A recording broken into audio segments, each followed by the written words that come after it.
कृष्ण।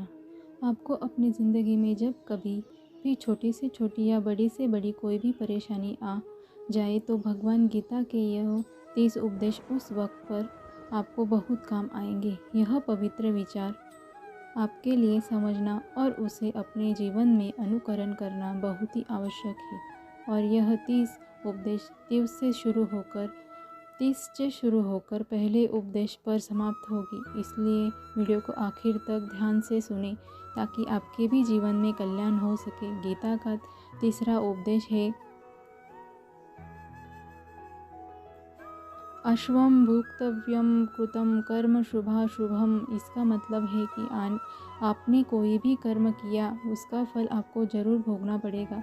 अगर आपने अच्छे कर्म के लिए तो वह जाने अनजाने किसी मुश्किल वक्त पर आपको वह अच्छे कर्म उस मुश्किल वक्त से बचा ही लेंगे। अगर गलत कर्म किए हैं आप पाप किया है तो उसकी सज़ा भी आपको ज़रूर मिलेगी।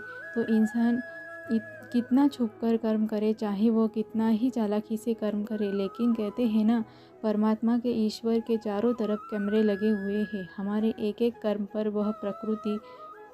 वह परमात्मा अपनी दृष्टि बनाए रखते हैं। हमारे एक एक कदम का हिसाब होता है। इसे हम एक कहानी से समझाते हैं। एक गांव में दो मित्र रहते थे। उन दोनों ने विचार किया इस गांव में हम धन नहीं कमा पा रहे हैं। वह दोनों धन कमाने के लिए शहर चले गए।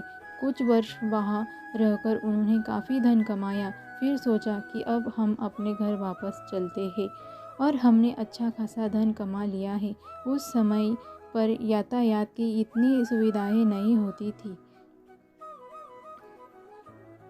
वह अपने बैलों पर ही यात्रा कर रहे थे। चलते चलते मार्ग में रात हो गई।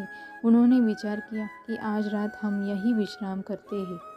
एक मित्र ने कहा कि मैं यहाँ पर रहकर धन की रक्षा करता हूँ, तुम बाजार जाकर भोजन की व्यवस्था कर लो। जब वह मित्र बाजार गया तो उसने मन में पाप आ गया। उसने सोचा पैसा हमने कमा लिया है, अगर मैं इसको यही जंगल में मार दूँ तो सारा पैसा मेरा हो जाएगा, नहीं तो मुझे इसका आधा धन इसको देना पड़ेगा। मन में यह खोट आने पर उसने अपने मित्र के खाने में जहर मिला दिया और जब वह खाना ले करके अपने मित्र के पास गया, उसका मित्र वह जहर वाला खाना खाकर वहीं पर उसकी मृत्यु हो गई। वह व्यक्ति सारा धन लेकर के अपने घर वापस आ गया। फिर उसके घर में पुत्र ने जन्म लिया। जब उसका बेटा पैदा हुआ तो वह बहुत ही बीमार रहता था। उसने अपने जीवन में जो कुछ भी धन कमाया था उसका वह सारा धन चला अपने बेटे के इलाज में ही खत्म हो गया। बेटा बड़ा होता गया और इसका धन नष्ट होता गया। जब उसका बेटा थोड़ा बड़ा हो गया तो उसके पिता ने पूछा कि बेटा तो इतना क्यों बीमार रहता है, तो ठीक क्यों नहीं होता? मैंने अपनी ज़िंदगी का सारा धन तुझे लगा दिया, फिर भी तेरी तबीयत ठीक नहीं रहती। तो बेटे ने बोला, कौन सा बेटा और कौन सा पिता? मैं तो तेरा वही मित्र हूँ जिसको तूने जंगल में जहर देकर मार दिया था। मैंने अपना वही हिसाब पूरा करने के लिए तेरे पुत्र के रूप में तेरे ही घर में आया हूँ। अब मेरा तेरा हिसाब बराबर, अब मेरा जीवन यही समाप्त होता है। तो गीता का उपदेश हमें यह सिखाता है, कोई अपने आप को कितना भी चालबाज समझता हो, होशियार समझता हो, लेकिन अगर उसने गलत कर्म किया है, चाहे आज नहीं तो कल उसे उसका फल भोगना ही पड़ता है। कोई भी व्यक्ति अपने किए हुए कर्म से बिना उसको भोगे कभी नहीं छूट पाता। गीता का 29वां उपदेश है कि आपके सारे दुखों का कारण किसी को अपना मानना है। आप कभी गौर करना, आपकी ज़िंदगी के सारे दुख, सारी तकलीफ़ें, सारी चिंताएं वहीं से आते हैं जहां आपका अपमान होता है कि यह मेरा है, यह मेरा अपना है। यहीं से आपकी ज़िंदगी में दुख का आना शुरू हो जाता है। इसे एक छोटी सी कहानी से समझते हैं। एक व्यक्ति के पास एक बहुत बड़ा महल था। उसने ज़िंदगी भर की सारी संपत्ति लगाकर उस महल को बनाया था। आसपास के शहरों के कई लोग उसके महल को देखने आते थे। कई बड़े बड़े सेठ उसके महल को खरीदने की कोशिश करते थे। इसलिए वह महल उसका अहंकार हो गया। उसने जीने की वजह था उसका उस महल से बहुत लगाव था। एक दिन उसने महल में आग लग गई हुआ था। जब वह घर लौटकर आया तो उसने देखा कि उसका महल तो आग में जल रहा है। अपने घर को आग में जलता हुआ देखकर उसे इतना दुख हुआ। उसने कहा, अगर यह महल नहीं रहेगा तो मैं भी जिंदा नहीं रहूँगा। अगर मेरा महल ही जलकर राख हो जाएगा तो मैं जीकर क्या करूँगा। वह भी उसी आग में छलांग लगाने की कोशिश करने लगा तो किसी दूसरे व्यक्ति ने उसे रोक लिया और कहा कि भाई, यह जो तुम्हारा महल है, इसी महल को तुम्हारा कल बेटे ने किसी और को बेच आया है। जब उसे पता चला कि यह महल अब मेरा नहीं किसी और का हो चुका है तो उसकी सारी चिंता खत्म हो गई। जैसे और लोग उस जलते हुए महल को देखकर तमाशा देख रहे थे, वैसे यह भी खड़ा हो गया। इतने ही देर में उसका बेटा आया। वह अपने बेटे को देखकर बहुत खुश हुआ। उसे आशीर्वाद देने लगा कि तेरे जैसा बेटा तो बहुत भाग्य वाले माता पिता को मिलता है। तुमने तो मेरी ज़िंदगी बचा ली। आज इस मुसीबत थी और आज जो मुसीबत आने वाली थी और तूने कल ही उसका सौदा कर दिया। वह अपने पिताजी से कहने लगा कि सौदे के लिए बात तो करने गया था पर सौदा कभी पक्का हुआ नहीं है। जब पिता ने यह सुना कि अभी इस महल का सौदा हुआ ही नहीं है तो वह दोबारा से फूट कर रोने लगा और अपनी छाती पीटने लगा। महल वही है, इंसान वही है, लेकिन जब महल मेरा है तब वह दुख भी देता है, खुशी भी देता है। लेकिन जब वह मेरा नहीं है, उससे मेरा कोई रिश्ता नहीं है, तो सारे दुख खत्म हो जाते हैं। ऐसे ही ज़िंदगी में जब किसी जगह किसी इंसान को, किसी रिश्ते को, किसी काम को हम अपना मान लेते हैं, मेरा मान लेते हैं, वही से सारे दुखों की शुरुआत होती है, वही से हर तकलीफ़ की शुरुआत होती है। तो श्रीमद् भगवद गीता का यह 29वां उपदेश यही कहता है कि आप जैसे ही किसी को अपनी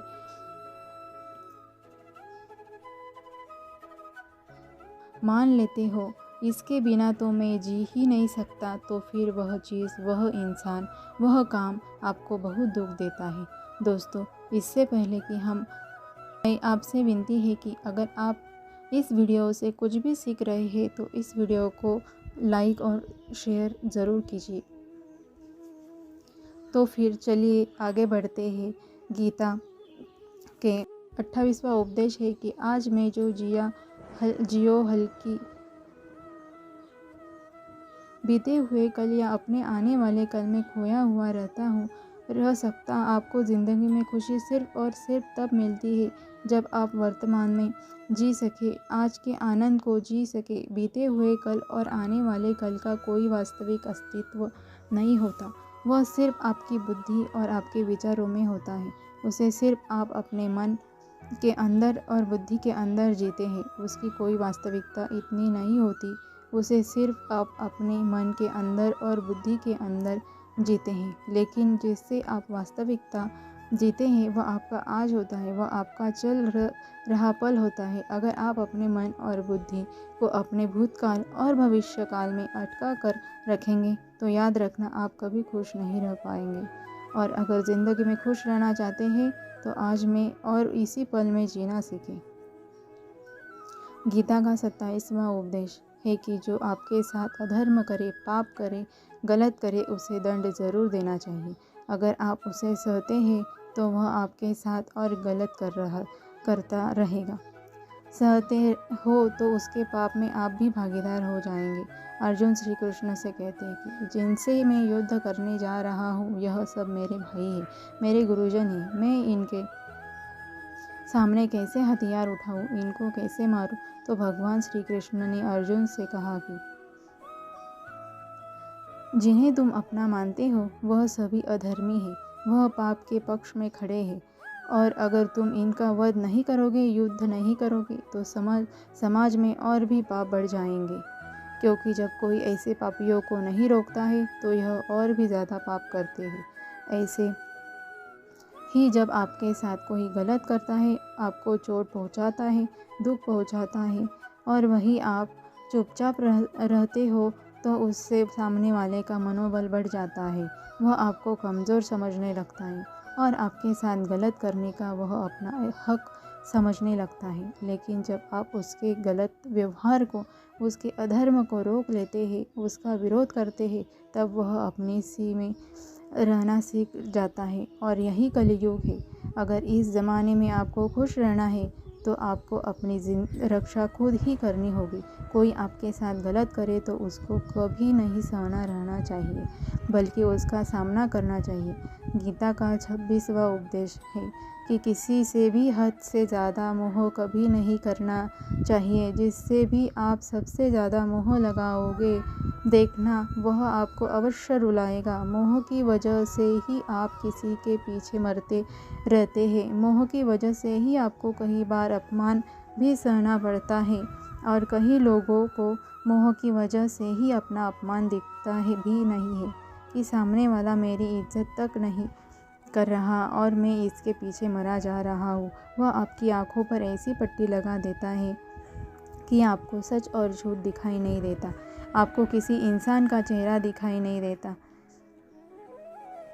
आप जो देखते हैं, जो सुनते हैं, उसी पर यकीन करने लगते हैं। फिर चाहे आपको कितना ही दर्द मिल रहा हो, अगर आप किसी इंसान को ठीक से समझना चाहते हैं, उसकी सच्चाई हो तो जानना चाहते हैं, तो उसके लिए बहुत ज़रूरी है कि आप उसके मोह से जल्द बाहर आ जाएं। आपका मोह आपको दुख देता है। जिस दिन मोह खत्म, उस दिन आपको किसी भी रिश्ते से कोई दुख नहीं मिल सकता, क्योंकि आपको फिर कोई फ़र्क नहीं पड़ेगा। गीता का 25वां उपदेश यह है कि आप वह मत करो जो सभी करते हैं, बल्कि वह करो जो आपके लिए सही है। स्वधर्म निधन श्रेय भारत धर्मो भयावह। श्री कृष्ण ने अर्जुन से कहा कि एक जो ते कर्तव्य है, जो तेरे लिए सही है, जो तुझे करना चाहिए वह कर। तू कभी भी वह काम मत कर जो दुनिया कर रही है। क्योंकि अर्जुन श्री कृष्ण से कहने लगा कि ऐसे भयंकर युद्ध में पड़ने से अच्छा है कि मैं सन्यासी बन जाऊँ। तो श्री कृष्ण अर्जुन से कहा कि सन्यासी बनना तेरा कर्म नहीं है, तेरा धर्म नहीं है। क्षत्रिय है तू, कर्म और तेरा धर्म यही है कि तू अधर्म का नाश कर, धर्म की रक्षा कर। ऐसे ही हर इंसान का एक अलग कर्तव्य होता है, एक अलग ही मार्ग होता है। तो कभी भी उस मार्ग पर मत जाना चाहिए। भीड़ जा रही हो, कभी भी वह काम मत करो जो दुनिया करती है। कि आजकल का यह ट्रेंड हो गया है, फैशन हो गया है, सब करते हैं इसलिए हम भी कर रहे हैं। सारी भीड़ यह काम कर रही है इसलिए हम भी काम कर रहे हैं। अगर आप वह करोगे जो भीड़ कर रही है तो उसी भीड़ में कहीं खो जाओगे। लेकिन वही अगर आप वह जो करोगे जो आपके लिए सही हो, तो प्रतिभा है तो दुनिया की सारी भीड़ में भी आप सबसे अलग नज़र आओगे। गीता का 24वां उपदेश है कि ज़िंदगी में धोखा अपने ही देते हैं, क्योंकि उनको आपकी परवाह नहीं होती। बाहर वाला आपको धोखा नहीं दे सकता, क्योंकि उसको आपके बारे में पता नहीं है कि आपको चोट कहाँ पहुँचा है। लेकिन जो आपका अपना है, आपका खास है, उसे बहुत गहराइयों से पता होता है कि इसकी कमज़ोरी क्या है, ऐसा क्या करे जिससे इसको दर्द पहुँचाया जा सके, जिससे इसको हम नीचा दिखा सकते हैं, इसको चोट पहुँचा सकते हैं। यह कलयुग है। इसमें बाहर वालों से नहीं, जो हमारे अपने हैं ना, उसने ही सावधान रहना होता है। महाभारत का युद्ध 2 अलग अलग राज्यों में नहीं हुआ था, बल्कि एक ही परिवार के भाइयों में हुआ था।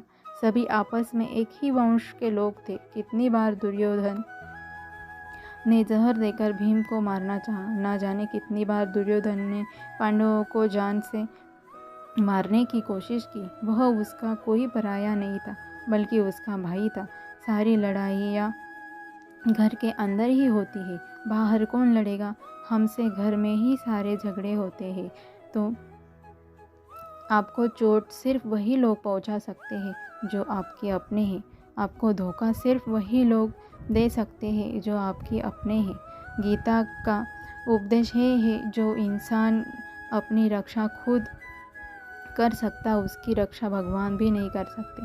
श्री कृष्ण अर्जुन से कहते हैं कि तस्मा सर्वेश कालेश मामनुस्मरण युद्धच्च, यानी कि हे अर्जुन, तू हर काल में मेरा स्मरण करते रहना और युद्ध भी करते रहना। तो अर्जुन ने श्री कृष्ण से पूछा कि यह युद्ध तो कुछ ही दिनों में समाप्त हो जाएगा, लेकिन आप कह रहे हैं कि तू हमेशा मेरा स्मरण करते रहते हो और युद्ध करते रहना। हमेशा युद्ध करने का क्या मतलब है? तो श्री कृष्ण ने अर्जुन से कहा कि यह जिंदगी ही रणभूमि है। इस जीवन में सुख दुख आते ही रहेंगे और तुझे उनका डट के मुकाबला करना है। श्री कृष्ण ने यह नहीं कहा कि तू चुप करके बैठ जाना। अर्जुन ने श्री कृष्ण से पूछा कि यह युद्ध तो कुछ ही दिनों में समाप्त हो जाएगा, लेकिन आप कह रहे हैं कि तू हमेशा मेरा स्मरण करते रहना और युद्ध करते रहना। हमेशा युद्ध करने का क्या मतलब है? तो श्री कृष्ण ने अर्जुन से कहा कि यह जिंदगी ही रणभूमि है। इस जीवन में सुख दुख आते ही रहेंगे और तुझे उनका डट के मुकाबला करना है। इसी श्री कृष्ण ने यह नहीं कहा कि तू चुप करके बैठ जाना और मैं लड़ाई करूँगा। बहुत गहराई है गीता के ज्ञान में। हमारे जीवन की डोर भी संभाल के ईश्वर बैठे हुए हैं, लेकिन युद्ध ही करना है।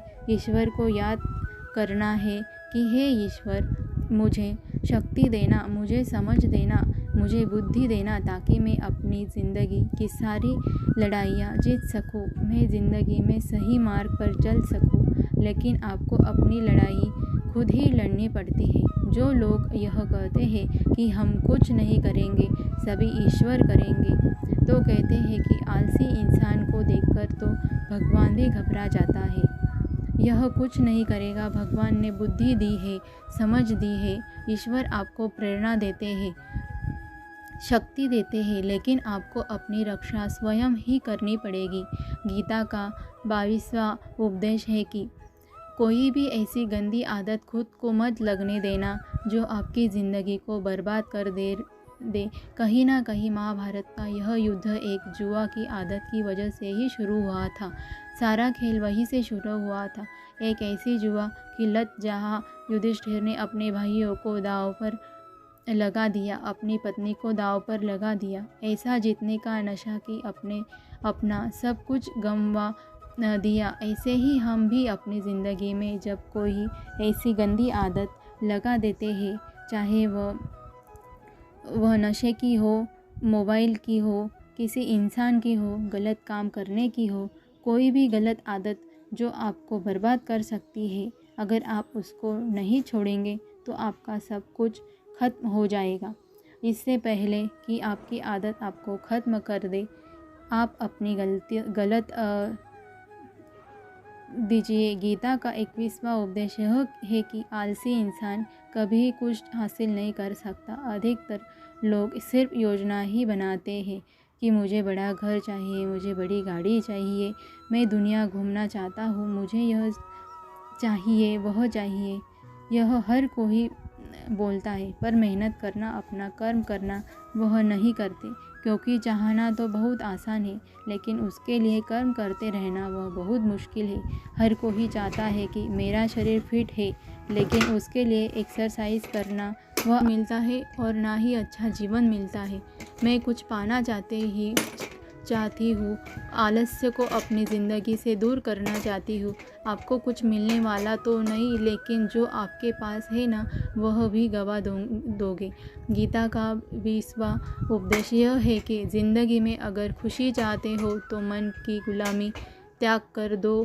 कई लोग कहते हैं कि हम करना तो बहुत कुछ चाहते हैं, लेकिन कुछ कर नहीं पाते। पता भी सब कुछ है, क्या करने से हमारी ज़िंदगी बहुत खूबसूरत हो सकती है, जो हमको नुकसान पहुंचा रही है, लेकिन फिर भी कुछ कर नहीं पाते। समझते सब कुछ है, लेकिन समझकर भी, चाहकर भी कुछ नहीं कर नहीं रहे। वह इसलिए क्योंकि आप अपने मन के गुलाम बन चुके हो। लोग तो अपनी जीभ का भी स्वाद तक नहीं छोड़ पाते, फिर कहते हैं कि हम पतले नहीं हो पाते, फिट नहीं हो पाते, सक्सेस नहीं मिल रही है, क्योंकि जो आपके लिए करना चाहिए आप वो करते नहीं हैं। आपका मन सब कुछ समझकर भी आपको वह करने ही नहीं देता।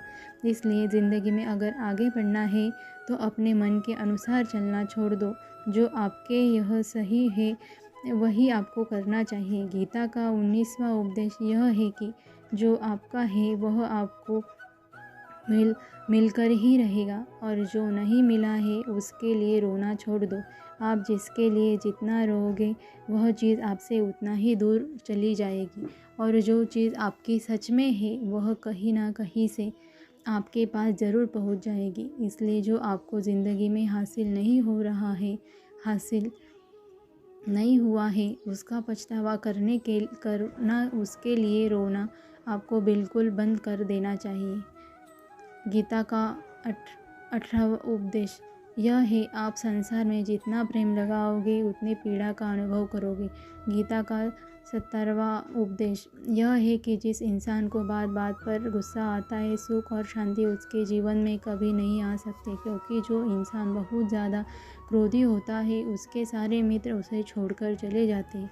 वह अपने मन में भी दर्द में ही जीता रहता है, तकलीफ़ों में जीता है। ज़्यादा गुस्सा क्रोध करने से जो भी आपके पास है वह आप उसे खो दोगे, और ऐसे इंसान को शांति नहीं मिलने वाली है।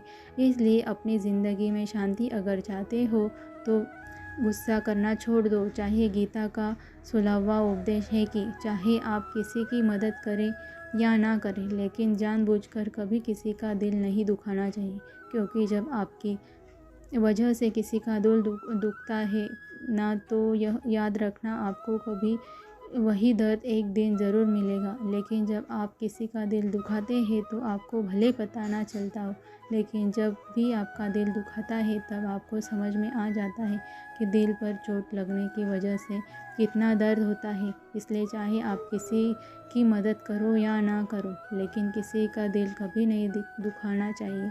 गीता का 15वां उपदेश यह है कि जो मुश्किल वक्त में, जो दुख के समय में आपका साथ दे, सिर्फ वही आपका अपना है। बाकी सब अपनेपन का नाटक करने वाले बहुत लोग होते हैं, बड़ी बड़ी बात करने वाले बहुत होते हैं कि हम आपसे बहुत प्रेम करते हैं। कोई भी दुख हो, कोई भी तकलीफ़ हो, हमें याद कर लेना। लोग दुख उठाने की बात करते हैं, लोग आने जाने की बात करते हैं, हाथ मिलाना तो ठीक से ही नहीं जानते, और दिल मिलाने की बात करते हैं। जब सच में आपकी ज़िंदगी तकलीफ़ में आएगी तब आपको समझ में आ जाएगा कि आपका साथ देने के लिए कौन खड़ा है और कौन भाग गया, क्योंकि उस समय सारे लोग भाग जाते हैं, क्योंकि लोगों को पता होता है कि यह व्यक्ति हमारे पास आया तो हमसे मदद ही मांगेगा, और वह हमें कुछ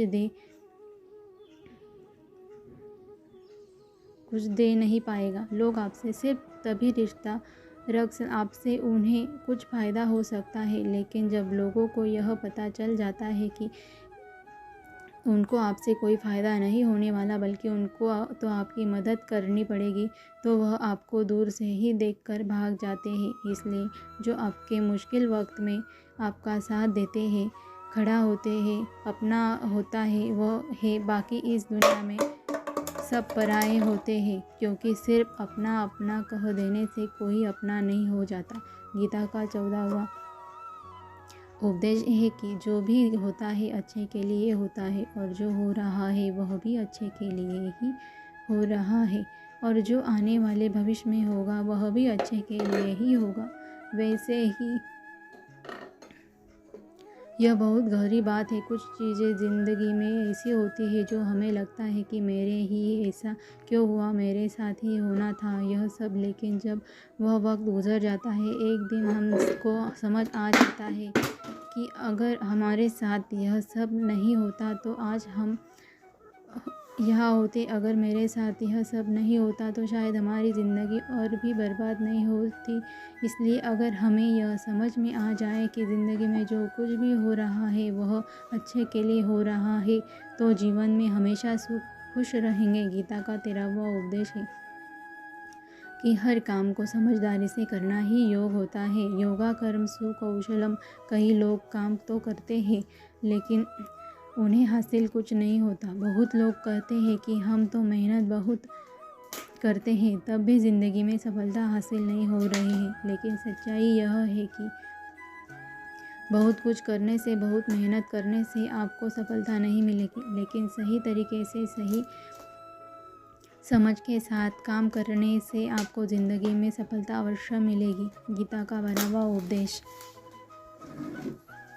है कि कभी भी किसी भी चीज़ की अति नहीं करनी चाहिए। कोई भी चीज़ हद से ज़्यादा नहीं करना चाहिए। किसी से प्रेम भी हद से ज़्यादा मत करना। किसी से नफ़रत भी हद से ज़्यादा नहीं करना। हद से ज़्यादा मीठा भी ख़राब हो जाता है। हद से ज़्यादा कड़वा भी ख़राब हो जाता है। हद से ज़्यादा आराम भी आपको बीमार कर सकता है। हद से ज़्यादा खाना भी आपको बीमार कर देगा, आपको नुकसान ही पहुंचाएगा। और हद से ज़्यादा जागना भी आपको बहुत ज़्यादा नुकसान पहुंचाएगा। इसलिए जीवन को संतुलन के साथ ही जीना चाहिए। जैसे ही आप संतुलन खो देते हैं, वैसे ही आपके जीवन में छोटी या बड़ी दुर्घटना हो जाती है। गीता का 11वां उपदेश है कि जिसे आप सबसे ज़्यादा महत्व दोगे, वह आपको कभी महत्व नहीं देंगे। आपने कभी गौर किया है कि आपका अपमान कौन लोग करते हैं कि आप जिससे सबसे ज़्यादा हद से ज़्यादा महत्व देते हैं। दूसरों की इज्जत करना अच्छी बात है, पर दूसरों की अगर बहुत ज़्यादा इज्जत करेंगे, उनकी नज़र में आपकी इज्जत ख़त्म हो जाती है। इसलिए किसी को भी कभी भी अपना खुद सब कुछ नहीं बनाना चाहिए कि तुम ही मेरे सब कुछ हो। जैसे ही आप किसी को अपना सब कुछ बना लेते हैं, तो आप उसके लिए कुछ भी नहीं रह जाते। इसलिए लोगों को इज्जत उतना ही देना चाहिए जितना वह हजम कर सके। हद से ज़्यादा इज्जत देना आपकी ही बेइज्जती करवा सकता है। गीता का 10वां उपदेश है, जिसके साथ सत्य और ईश्वर की शक्ति है, चाहे सारी दुनिया उसके खिलाफ ही क्यों ना हो जाए, लेकिन अंत में जीत उसी की होती है। श्रीमद् भगवद गीता में कुल 700 श्लोक है और 18 अध्याय है। गीता का आखिरी श्लोक है, यत्र योगेश्वर कृष्ण यत्र पार्थो धनुर्धर तत्र शरीर विजय और भूति विधवानी फिर मति मम धृतराष्ट्र। बार बार संजय से पूछता है कि बताओ, युद्ध में कौन जीत रहा है, कौन हार रहा है, क्योंकि उसे विश्वास था कि भीष्म पितामह मेरे पक्ष में है, गुरु द्रोणाचार्य मेरे पक्ष में है और यहाँ तक कि कर्ण भी मेरे पक्ष में है, तो भला हमें कौन हरा सकता है। लेकिन संजय ने धृतराष्ट्र को कहा कि जहाँ ईश्वर है वहीं पर और हमेशा वही जीत है। ईश्वर जिसके लिए खड़े हो जाए, उससे दुनिया में कोई भी नहीं हरा सकता। गीता का 9वां उपदेश है कि किसी पर भी आँखों से भरोसा नहीं करना चाहिए। जैसे महाभारत की कथा में दुर्योधन ने कितनी पांडवों को मारने की कोशिश की, आग में जलाने की कोशिश की, पर वह धर्म पर चलने वाले लोग बराबर उसकी बातों में आ गए। यह बात और है कि ईश्वर उनकी रक्षा कर रहे हैं, पर जिसे वह अपना भाई समझ रहे थे, जिससे वह अपना सगा समझ रहे थे, जिसको अपना कह रहे थे, वही उनकी मृत्यु करवाना चाहता था। इसलिए भरोसा करते समय अपनी आँखों को बंद खुली रखनी चाहिए। गीता का 8वां उपदेश है कि जीवन में वैसे तो लड़ाई झगड़े से कुछ नहीं हासिल होता, लेकिन जब बात अपने शरीर, सम्मान और अधिकार की हो तो लड़ना भी चाहिए। अर्जुन भी महाभारत का युद्ध करना नहीं चाहते थे, क्योंकि सामने उसके अपने खड़े थे। लेकिन श्री कृष्ण ने उन्हें उपदेश दिया कि यहाँ पर बात लड़ाई की नहीं है, तेरे सम्मान की नहीं है, चरित्र की है, तेरे अधिकार की है। जो द्रौपदी के साथ कौरवों ने भरी सभा में अपमान किया, उसे नग्न करने की कोशिश की, इतना बड़ा अधर्म किया, वह तुम्हें कभी नहीं सहना चाहिए। इसलिए बात जब अपने चरित्र पर आ जाए, आपके सम्मान पर आ जाए, तो चाहे वह क्यों ना हो, आपको उसके साथ अवश्य ही लड़ना चाहिए। गीता का 7वां उपदेश है कि चाहे कितना भी बुरा वक्त आ जाए, लेकिन इंसान ज़िंदगी में कभी हिम्मत नहीं हारता, वह सब कुछ हासिल कर सकता है। जब पांडव लोग जुए में सब कुछ हार गए, उनको 12 साल के लिए वनवास मिला और एक साल के लिए अज्ञातवास। वह भिक्षा मांग के अपनी ज़िंदगी को पालते थे, भयानक जानवरों के बीच जंगलों में भटकते रहते थे, लेकिन वक्त झेलने के बाद भी आखिर में विजय उन्हीं की हुई, क्योंकि उन्होंने अपने अंदर हिम्मत नहीं खोई। ऐसे आपकी ज़िंदगी में कितना ही मुश्किल वक्त क्यों ना आ जाए, लेकिन आपके अंदर अगर हिम्मत हो तो जीत आपकी अवश्य होगी। गीता का छठा उपदेश है कि जो किसी और का है उस पर भी कभी अधिकार अपना नहीं जमाना चाहिए, कभी कब्जा नहीं करना चाहिए।